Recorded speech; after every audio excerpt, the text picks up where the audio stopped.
I'm delighted to say that Adam Smith, a lifelong Liverpool fan who writes on all things LFC through his Twitter feed and Could He Play, joins us on the line this afternoon. Adam, it's good to talk to you today. Nice to talk to you. And, of course, we talk on the back of a 2-0 win for Liverpool this lunchtime. I know the message from Jurgen Klopp before the game today to his players was to put a proper shift in and go for it. Do you think Liverpool did that today? It's a good question. I think when you come out with the 3 points, you can paint something as being a little bit better than it actually was. And I think at times we were a little bit too slow, a little bit too ponderous on the ball, really, especially when it went down to 10 men. I guess there wasn't really the need to put the shift in that way, because as soon as it goes to 10, and to be fair, even before it went to 10, Everton weren't playing in a way that we had to sort of put loads of effort in, but ultimately we remained concentrated, which was the key to getting the 3 points. And of course, it was difficult, as you say, for Liverpool early on. Everton really frustrated Liverpool, didn't they, for large parts of the game today? Yeah, look, I'll be perfectly honest with you, Paul. I'm not sure how much money I'd need to be paid to regularly watch a Sean Dyche football team. It's a perfectly valid way to play football, but my goodness, do I not want to watch it? It's so dull and lacking in any invention or creativity, and that's before they got the sending off. Obviously, when they went down to 10 men, you understand why he went with the tactics he went with.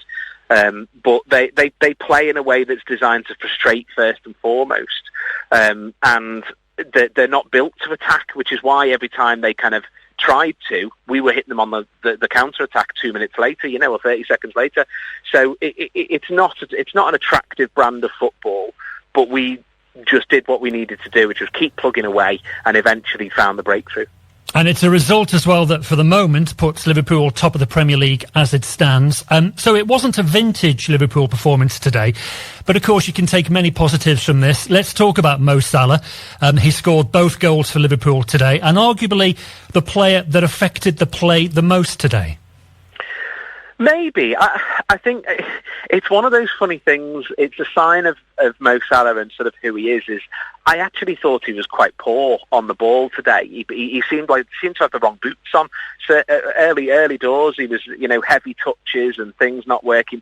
He was hitting it straight into the Everton defender time and time again. But he comes off the pitch with 2 goals, and that's a sign of the absolute quality of the player and why you don't take him off even when he is playing badly, because I think that might well have entered the manager's head a couple of times. But ultimately, he is the quality that he has and the ability that he has is such that Everton have to be constantly thinking about him. They have to be constantly worried, what's he going to do if he gets it? Mikalenko had to be, at the top of his game, and ultimately, the goal at the end was a lovely finish, and the penalty, which I'll be honest, I was watching from behind my fingers. He dispatched brilliant. I don't think 3 Pickfords would have saved that. It was so well hit, but that's because that's just how good he is. And of course that penalty as well, Adam, was Mo Salah's 200th career league goal. And, he's a player, isn't he, that just continues to break records. He's just phenomenal. He's phenomenal. I think that there was in the summer when there was the debate about whether he might end up going to Saudi Arabia, which I never really thought he would. There was a sort of acceptance from people saying, well, we'll have to do it next summer, and I don't really know why. If there was an announcement in the next month or so that he'd signed a new contract, I wouldn't be saying, what have we done that for? He's 31 or what have you. He's an unbelievable player. Incredible fitness, and you see it week in, week out. Opposition players have got to put him in headlocks and drag him to the floor to try and stop him from doing what he does, because he's just unbelievable. And of course, let's talk about Luis Diaz as well, because he had a good game today, and he caused real problems for Everton today, I thought. He's a real live wire. He's such an exciting player. I think he's him and Szoboszlai are probably the 2 players that get you out of your seat the most. They just, whenever they get the ball, you think, what are they going to do? What's going to happen? I think he was really unlucky not to get a penalty actually when Patterson crashed into him. And I've watched the replay a few times, and I can't see Patterson touched the ball. So I don't know how that wasn't a penalty, but he didn't get one. Obviously, it's him that basically results in Ashley Young getting sent off, because Young he's just got no idea how to deal with him. And I think whilst Everton can certainly have an argument about why Konate wasn't sent off, there's no discussion to be had over the Young red card or the penalty. And that was all caused by Diaz and just Young and Everton's defence just having no clue how to handle it. And of course, we also learned this week as well, Adam, that Andy Robertson is going to require surgery for the shoulder injury that he sustained whilst playing for Scotland against Spain. This is a big opportunity now, isn't it, for Kostas Tsimikas to take Andy Robertson's place. How well did you think that Tsimikas acquitted himself today? Yeah, I thought he played well. I think he could have been booked. I think Everton maybe have a right to complain about that. Wouldn't have made any difference in the end, because it would have only been one yellow that he'd have been on. He was a little bit loose with his passes a few times, and I think that maybe just comes from learning where the players are going to be and remembering your passing lanes and things like that. But he's such a brilliant crosser of the ball.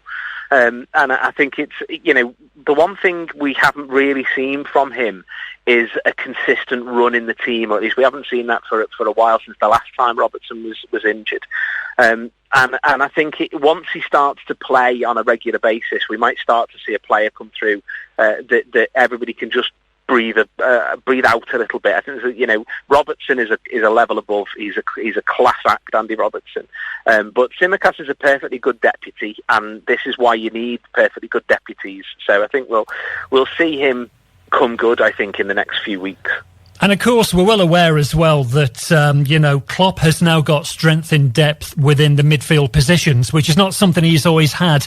And he was asked before today's game, actually, Klopp, about whether the fact that none of the midfield today had ever played in a Merseyside derby previously, whether that was a concern. And he said, well, no, it's not a concern, because ultimately, when you look at the midfield players now, they have all been involved respectively with other big pressure games in the past. So clearly, the Merseyside derby, it is a huge occasion, and these players will love playing within the derby. But, for the likes of the midfielders we've seen today, they're used to the big pressure games, aren't they?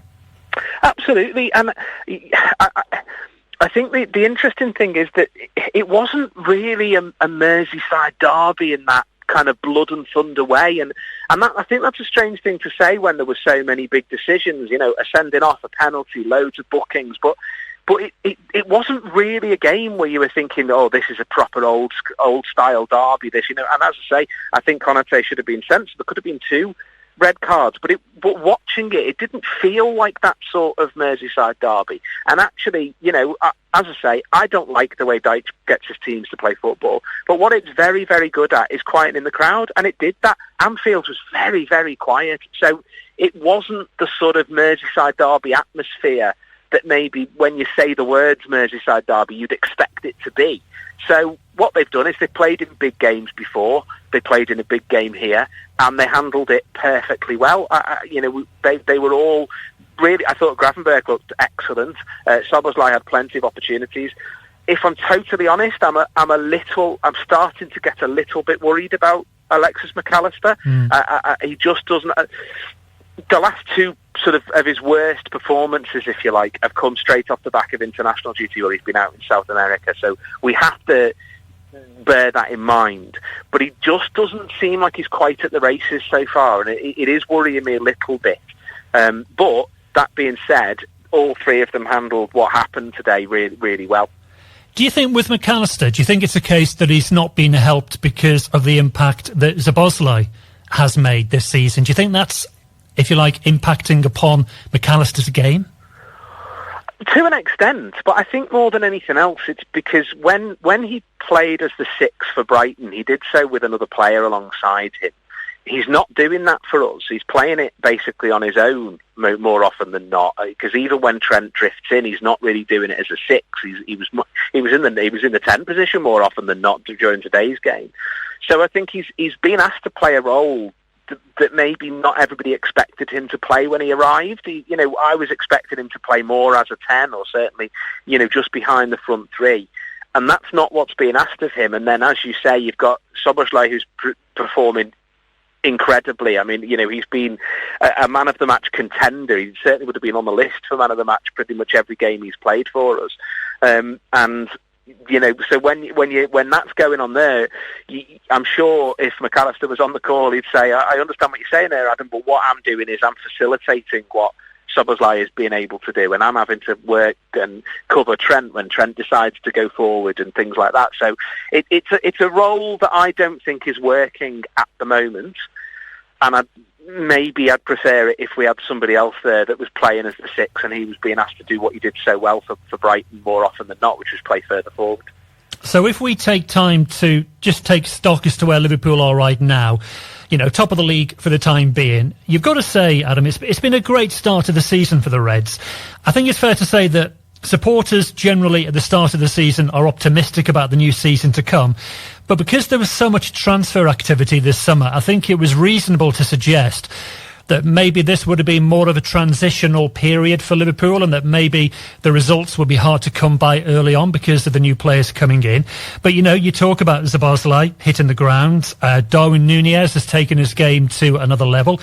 And then you've also got the likes of Mo Salah, Virgil van Dijk, the experience within the Liverpool squad, who is still standing up and being counted. And you've got to say, yes, it wasn't vintage Liverpool today, but it's been a really good start to the campaign. It's been an excellent start to the campaign. I think I don't know how long it's going to take me to get over what happened in that Tottenham game, to be perfectly honest. And I don't mean the late goal. I mean the goal that was scored and never given. That's going to be very difficult to stomach. And if this is another season that comes down to a single point win for Manchester City or something like that, then I might find it even tougher. But I think where we are at right now, when you look at the fixtures that we've played, we've prior to today, we played more games away from home than at home. The difficulty, we've been to Newcastle away, Chelsea away. Chelsea are finding their feet now. For a little time, that looked like a disappointing draw, but now Chelsea are finding their feet a little bit. So we've played them away, we've played Newcastle away, we've played Brighton away. They are not easy games that we've had, and we've got a nice little run of games now that, on paper, you would expect Liverpool to win. So you get what you need to in those, and then you go into Manchester City maybe on the back of 4 or 5 wins back to back, and you say, okay, what have you got, Pep? Because they haven't had the greatest start to the season, and it'll be interesting to see how things play out from there. All we can do is make sure we're still in the conversation come April, May time, and see where we go from there. But as you say, the players have stepped up. Some of the players have hit the ground running in a way that let's be honest, nobody expected. Nobody really knew what we were going to get from Szoboszlai. So for him to put in these performances is something else. But if they can carry on for the season and we can get just a little bit of luck with injuries and not have too many in important positions, then I think there's no reason why we can't be part of the conversation over the title. And in terms of future games and the key players, the personnel on the ground, I just wanted to quickly mention to you about Harvey Elliott, because this week the youngster was named captain of England's under-21 side. Clearly a proud moment for the youngster. And this week Harvey Elliott has spoken about the challenges that he faces in becoming a regular at Liverpool. This is because of the competition for places, of course, within the squad. And I think it's fair to say, Harvey Elliott, he's not played a huge amount of football for Liverpool so far this season. He came on for the last half an hour today. But he's such a hugely versatile player, isn't he, with surely a bright future ahead of him. Absolutely. He was superb today. He was absolutely superb today. It has to be said. I thought he was brilliant. And I think it's one of those things when you have a player who plays a lot, and that's what we've had with Harvey Elliott. There was a point last season in which he was the only player who'd featured in every single game that we played. You forget how young they are. And so with Harvey Elliott, he's been around the club now for a couple of years, and he's played a lot of football last season. That you go into this season and he gets, as you say, he hasn't had the minutes particularly. And that maybe makes people be like, oh, maybe Klopp doesn't fancy him, etc. I don't think it's anything to do with that. I think it's about him finding his place in the team, getting experience, learning what the manager wants from him. But I think there's an argument that he's having his best season for Liverpool in so much as when he's come on, he's been really good pretty much every time. There's maybe one game where he wasn't at his best, but the rest of the time, I think he's been superb. And that's all credit to him for such a young guy in a team full of so many brilliant players. And hopefully, Adam, that commitment to learn the game is what will take his game to the next level. And I love what he said as well in the interview this week, because he says that he's always trying to learn off the more senior players like Mo Salah. But Harvey Elliott said, I'm not trying to be the next Jordan Henderson or the next James Milner, but I just want to be the very best version of myself and the leader that I've learned to be off them. So clearly, you know, when he's looking at his quality of play, he is looking to take that to the next level. And he realises that clearly learning the game is going to be the step that will do that. Yeah, and what a bunch of people to have around him to learn from in so many ways. You know, there are so many players around him in that Liverpool team that he can learn a huge amount from, even new ones. You know, Gravenberch has come in and he's had the experience that he had at Bayern Munich where things didn't go well for him. So we can talk to Elliott about that. We've got Mo Salah, everything that he's been through in his career, and can talk to him about all of those things. You know, there's so much that he can learn and grow and develop as a player. That he's still maybe a little bit lightweight in terms of his physique, so that's maybe something he can develop a little bit. And again, somebody like Trent can talk to him about that, because Trent's definitely bulked out over the last year or two. So there's lots of conversations that can be had about what Elliott can become with the players around him, and of course, in my opinion, the best manager in the world to teach him how to get there. Well, this is it. So we'll see what develops in terms of Harvey Elliott. But next for Liverpool, it's Europa League football this coming Thursday night. Toulouse come to Anfield. A possibility, of course, for Klopp to rotate the squad a little bit for that game. And then Nottingham Forest are the visitors next weekend in the Premier League. I think arguably, Adam, not the toughest of games that Liverpool are going to play this season coming up. But again, it's just imperative, isn't it, that Liverpool and Klopp and the players, they maintain that focus and the consistency that they've shown so far this season. And let's not forget we lost to Forest last season. So, you know, we can't be too cocky about anything, albeit it wasn't at Anfield, but we did. So we can't be assuming we're just gonna win things. And I have to say the only time I ever get a bit annoyed with this Liverpool team is when it feels like they're being a bit complacent, and that sometimes happens against the opposition you feel like you should beat. I think the Europa League is a competition where at this stage the manager's can make plenty of changes, make sure he's protecting the players that he needs to protect. I'd be interested to see if he has a little look at somebody else at left back. I don't know whether maybe he took Tsimikas off early today because he's aware he's sort of his only option. But I would like to see one of the younger players given a run out, because you don't want to be in a position where Tsimikas gets an injury or sent off or tired, and you've got nobody to put there. So that's what we can do in the Europa League. It's what the competition allows for almost. And then we'll see how then things pan out against Forest. Again, it's the sort of game we should be winning, but Everton proved today that if you make life difficult, and that is exactly the sort of thing that Forest can do, they can come to us and make life difficult, and they've got, I think, a better forward line than Everton have, then you don't want to be assuming you're going to win it just because they're not the best opposition you've ever faced.